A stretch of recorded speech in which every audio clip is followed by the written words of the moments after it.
안녕하세요. 메디치 미디어 시청자 여러분. 한겨레 신문 성한용 선임 기자님 모시고 이번 주의 이슈 좀 짚어보겠습니다. 안녕하세요. 네, 안녕하세요. 네. 한 주가 너무 금방 가요. 네, 굉장히 바쁘죠. 네. 아니, 이렇게 3번 하고 나면 선거니까 매일매일 일이 많이 터지는데 금방금방 갑니다. 자, 오늘이 26일이 남은 것 같아요. 또 한 주간 이슈척이 지지율부터 한번 보고 가죠.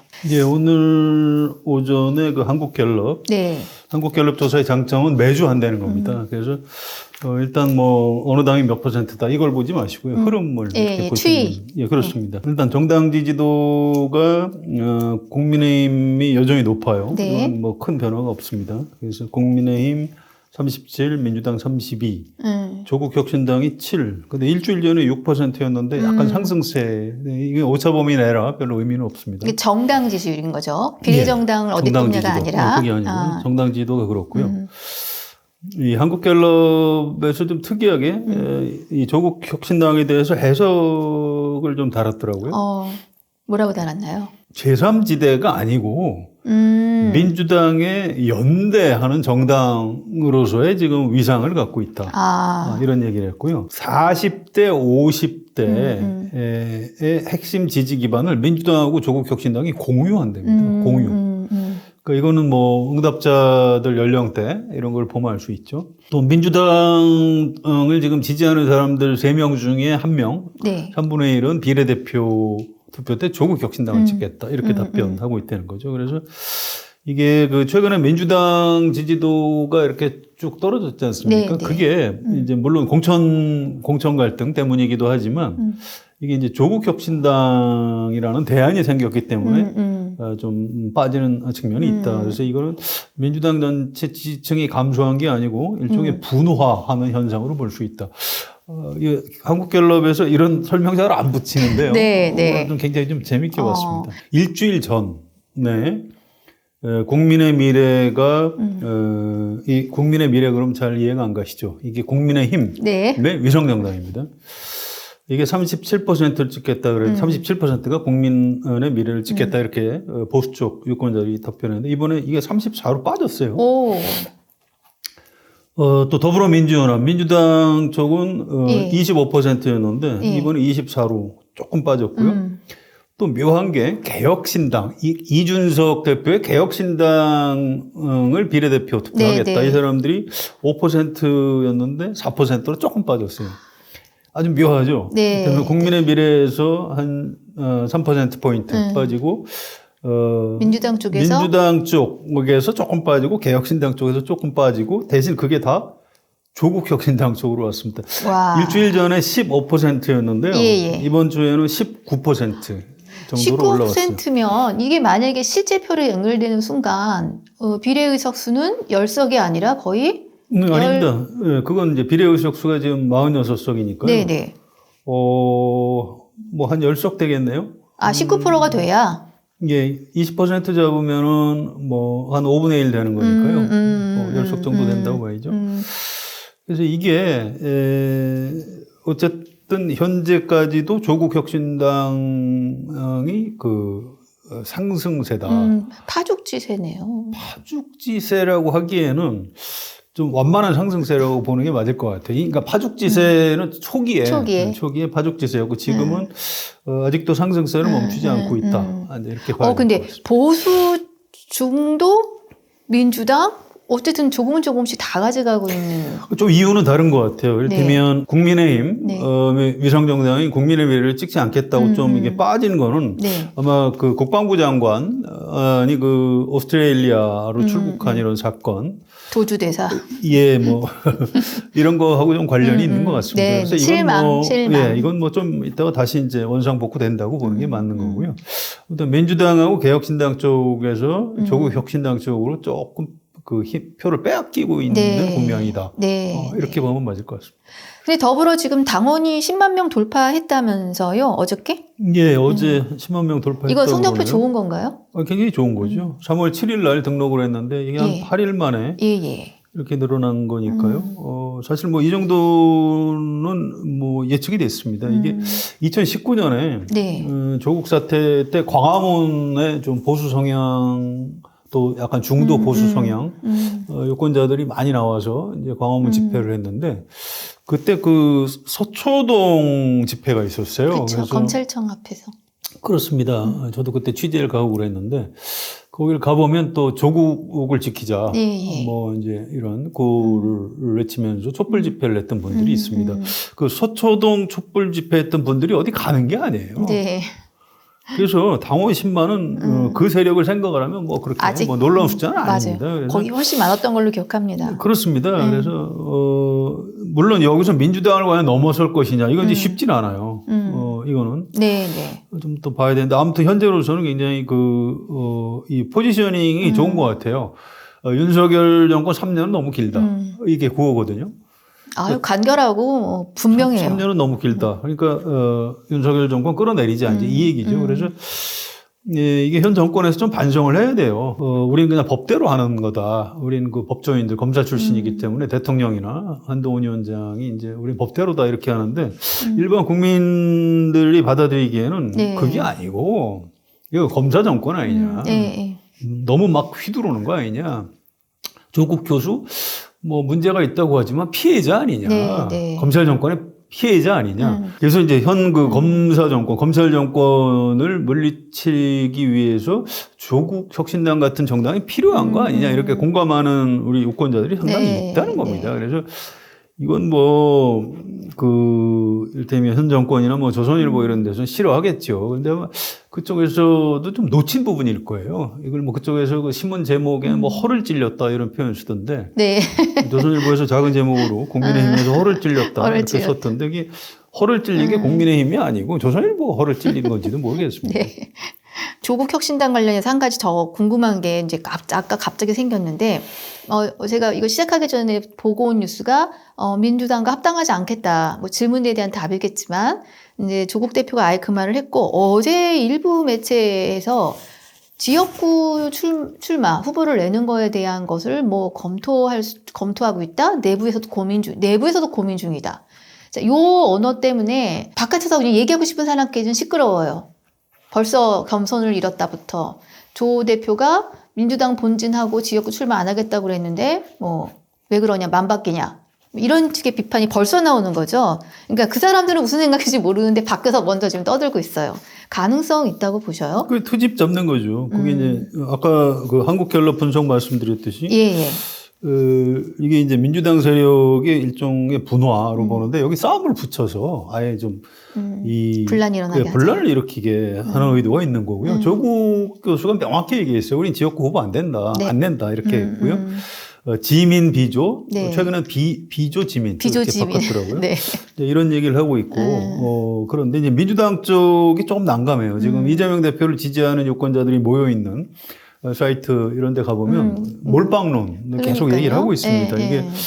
이게 잘못하면 민주당의 비례연합이 큰 타격을 입게 생겼거든요. 그래서 보이지 않게 디지털 세계에서는 좀 격투가 꽤 치열하게 벌어지고 있는데요.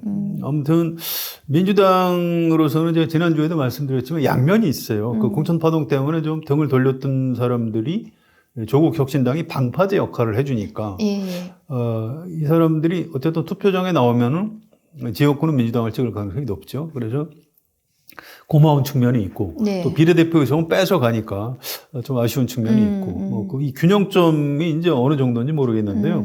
현재 조국 교수가 취하고 있는 어떤 태도, 자세, 스탠스 이게 가장 그 효과를 극대화하는 그런 스탠스가 아닌가. 그래서 지역구 아마 후보 안 낼 겁니다.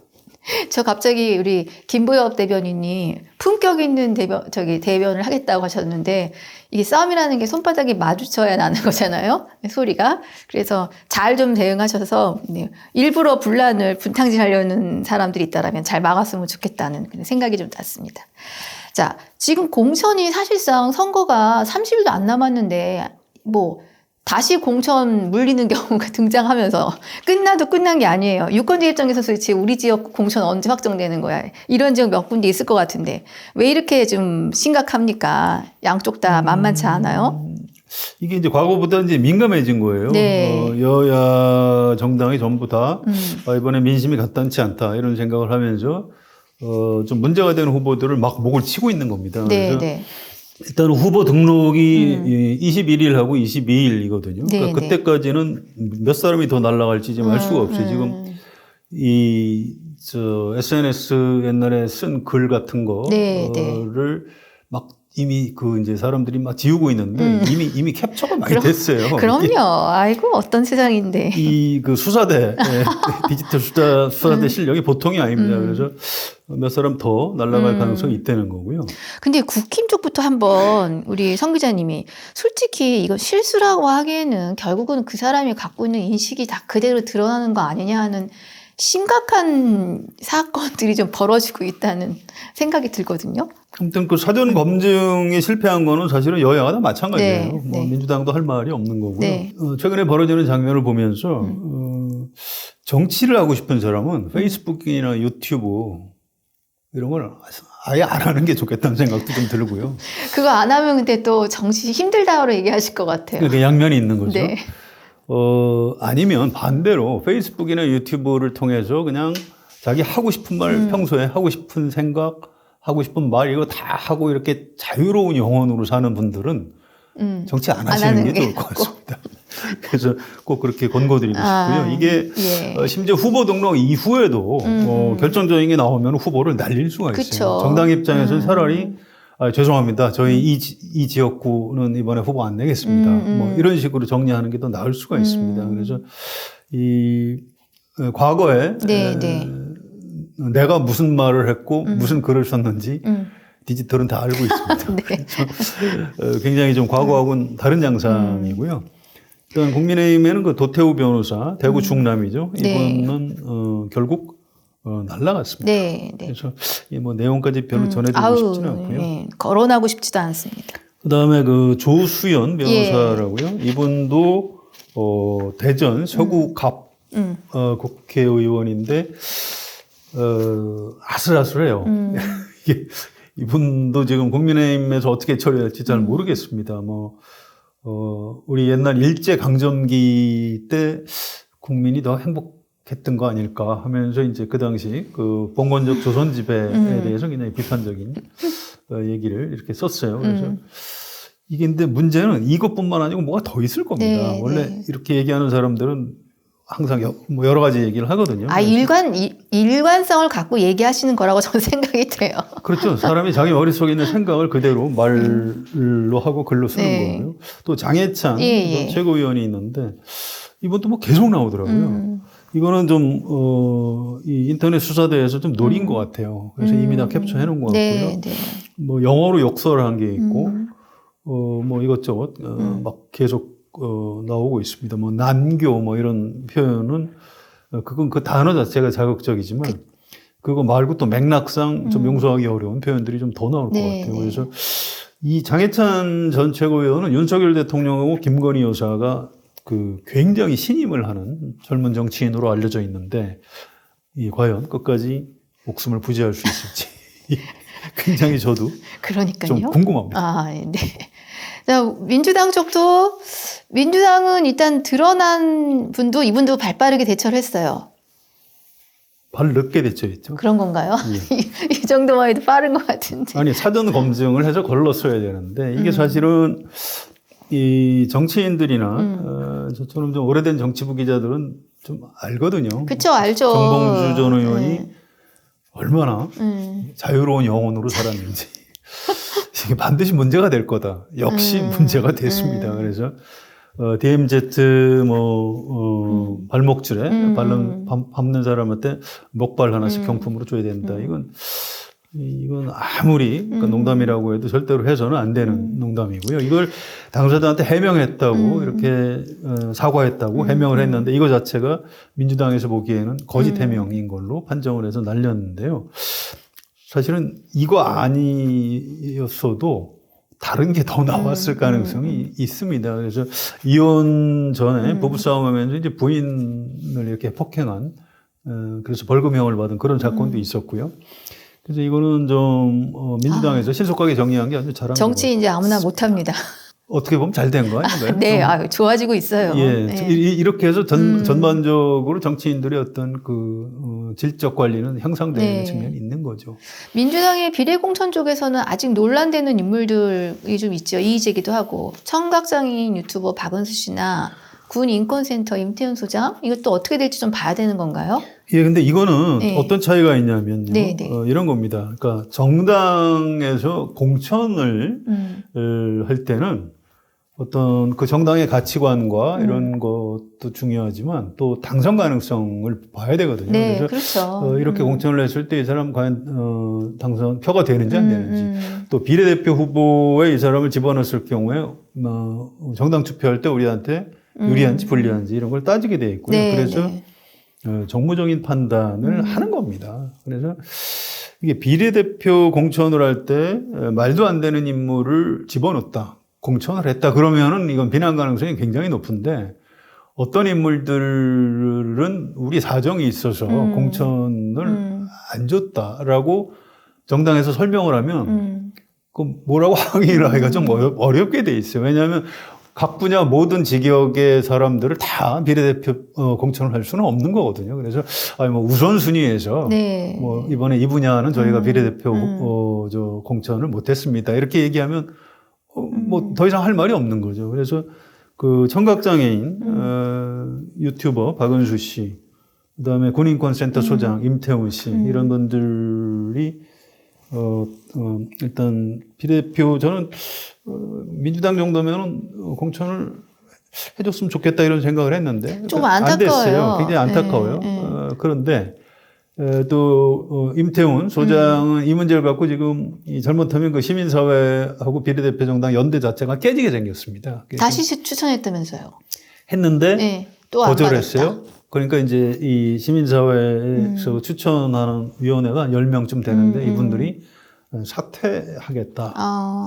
이렇게까지 아주 초강수를 두고 나왔어요. 그래서 이 굉장히 좀 중요한 정치적인 쟁점이 될 것 같습니다. 이게 사실 민주당에서 임태훈 소장한테 이 비례대표 공천을 안 주는 다른 사정이 좀 있어요. 근데 그래요? 예, 비겁하게 이제 그 얘기를 안 하고 있는 거죠. 그리고 엉뚱하게 이 양심적 병역 거부 한 사람을 그 병역 기피자로 몰고 있는 건데 이건 진짜 전혀 말이 안 맞는 겁니다. 헌법재판소에서도 이 국가에서 대체 복무 제도를 도입해야 된다. 이거 네. 대체 복무 제도 없고 군대 안 간 사람 다 감옥 보내는 건 위헌이다.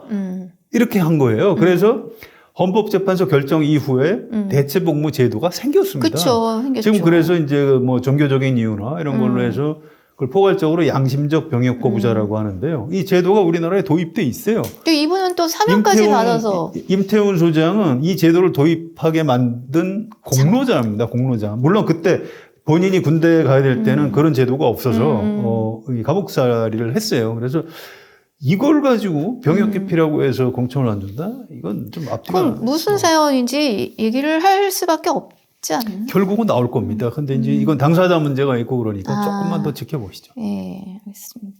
박은수 씨 거는요, 제가 사실은 유럽에 있었을 때 실제 봤거든요.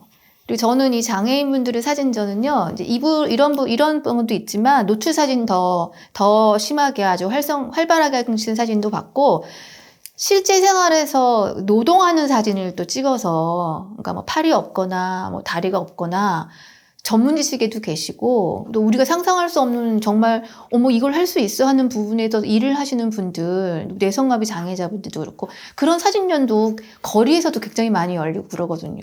사실 별 차이가 좀 없다고 보는데. 제가 이제 우리나라를 비하하는 건 아니고요. 네. 우리 그 문화적 감수성이 아직 그 수준까지는 못 올라가고 있는 거죠. 그래서 좀 안타까운 게 있어요. 아니, 저도 그 사진 몇 장 봤는데요. 네. 아니, 이런 것 때문에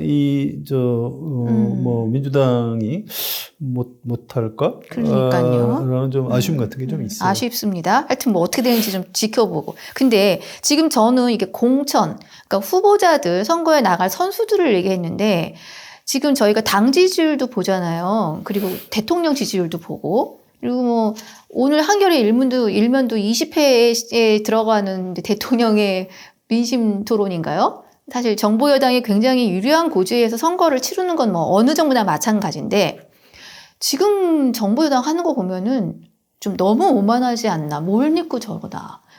아까 말씀하신 호주제 사건도 그렇고, 정말 제 눈을 의심한 시민사회 수석 발언이요. 이건 그냥 넘어가야 되나요?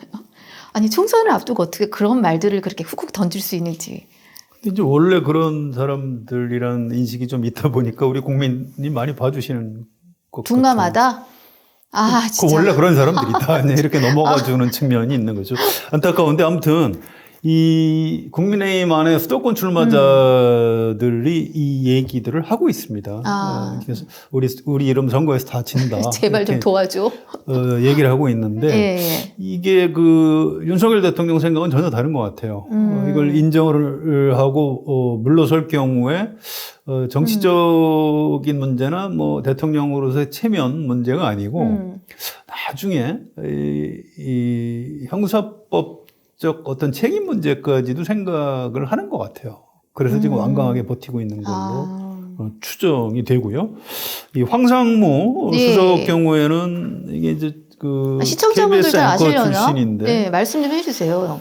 이게 좀 말도 안 되는 얘기를 한 거죠. 네. 저희가 이제 정보사에 있었는데 그때 오홍근 테러 사건이라고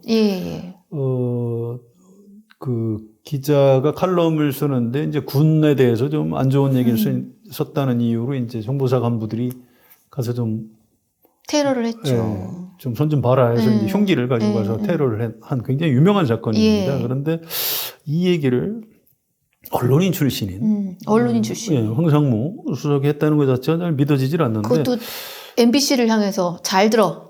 이거는 황상무 수석이 이렇게 공론화된 이상 이건 100배 사죄하고 책임을 지는 게 좀 옳다고 보는데요. 문제는 윤석열 대통령이 이 황상무 수석을 굉장히 또 신임한다고 해요.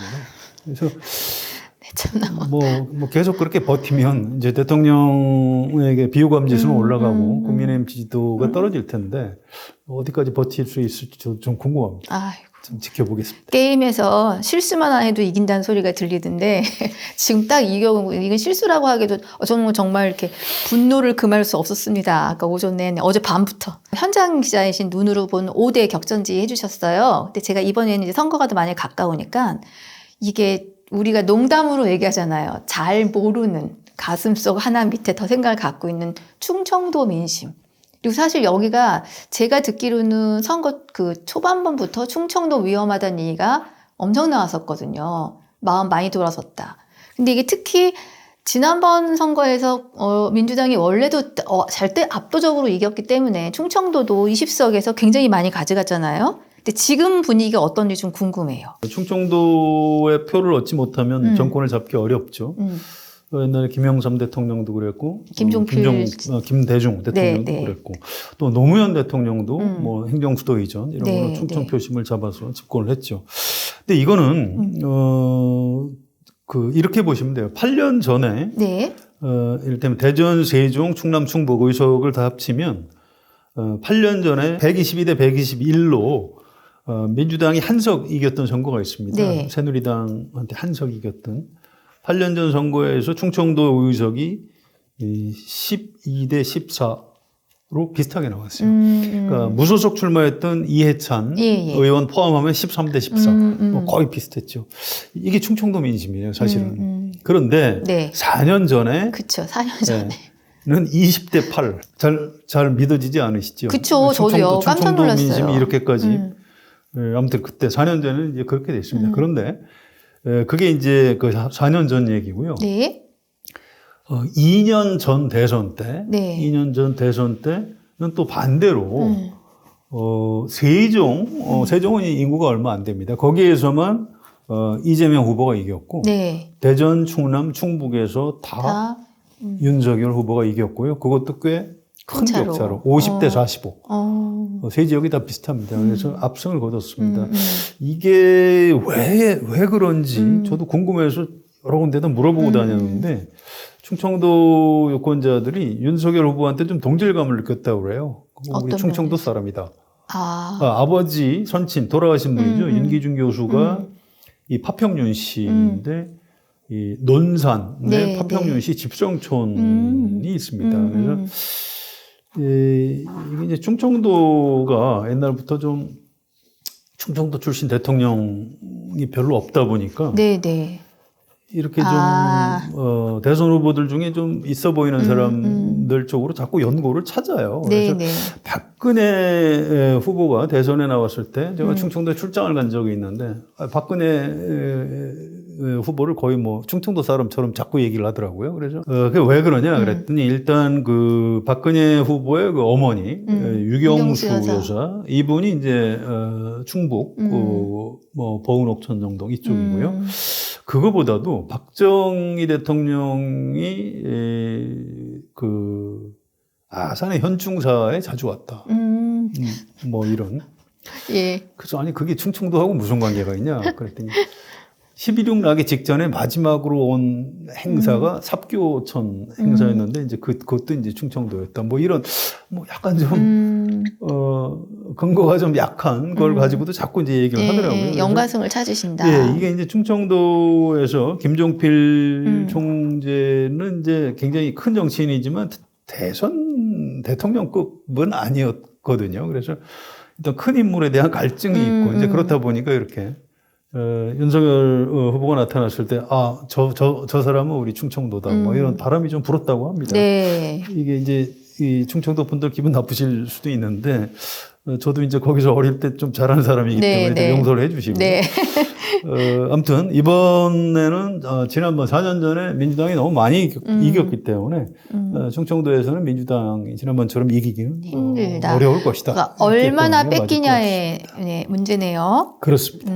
근데 8년 전에 반반도 사실은 잘했다고 지금 보시는 거잖아요. 그 정도면. 아닙니다. 그 전에도 보면 항상 그렇게 나왔어요. 충청도는 그렇게 준다는 거죠. 특히 이제 충청도 중심이라고 할 수 있는 대전 여기서는 항상 여야가 의석을 골고루 나눠 갖는. 근데 민주당 입장에서 이번에 반반되면 엄청 뺏기는 거죠. 많이 뺏기는 거죠. 그죠. 그래서 이제 이재명 대표가 이번 총선의 목표 의석이 몇 석인지 아세요? 150 하나 아닌가요? 네, 맞습니다. 예. 그러니까 지금 그 전에 4년 전에 180석이었는데 그럼 30석을 뺏긴 날과 각오한다는 거죠. 그렇습니다. 30석을 내줘도 우리는 어쨌든 과반을 하면은 우리는 대성공이다. 네, 이렇게 얘기를 하고 있는 거죠. 그만큼 이번 선거 사실은 민주당이 그렇게 쉽지 진짜 않은 어려운 선거입니다. 거네. 막 초접전이라든가 아니면 주목할 인물들이 또 충청도 안에서 보이나요? 글쎄요, 이게요. 예. 제가 약간 의외의 말씀을 드리면, 총선 때 우리 지역에 나온 후보를 보고, 인물을 보고 찍는 사람이 얼마나 될지 의문이에요. 좀 이렇게, 좀 시골로 가면 그런 현상이 있을 수 있어요. 소지역주의도 있고, 우리 동네 사람이다. 뭐 이런 거. 아까 뭐 윤석열 대통령 파평 윤신이가 찍는다 이런 것처럼. 그런데 그렇지 않으면 대부분은 그냥 중앙정치에서 큰 전선이 어떻게 형성되는가, 어느 쪽이 이기는 게 좋겠는가, 여기에 따라서 이제 표를 찍게 됩니다. 저는 개인적으로 이번에 충청권에서는 대전 유성을에 이상민 의원이 국민의힘으로 입당을 해서 출마를 하죠. 네. 그래서 이재명 대표하고 사이가 굉장히 안 좋았고요. 탈당을 하더니 아예 국민의힘으로 갔습니다. 이제 이분이 자기 그 지역구에 그대로 출마를 합니다.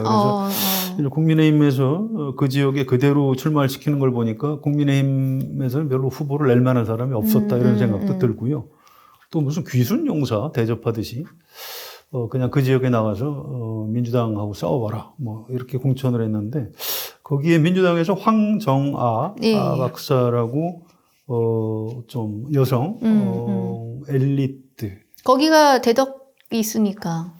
그렇습니다. 거기 이제 과학자들이 많은 동네고요. 대덕단지. 그래서 아주 좋은 후보를 공천을 했어요. 그래서 최근에 여론조사 나오는 걸 보면, 믿어지지 않을 정도로 이상민 의원이 많이 밀리는 걸로 현재는 흐름상 그렇게 나오고 있습니다. 네. 역시 그쪽 충청도 특히 대전 유권자들도 이렇게 아예 당을 정반대당으로 가서 출마하는 거를 별로 좋아하지 않는다.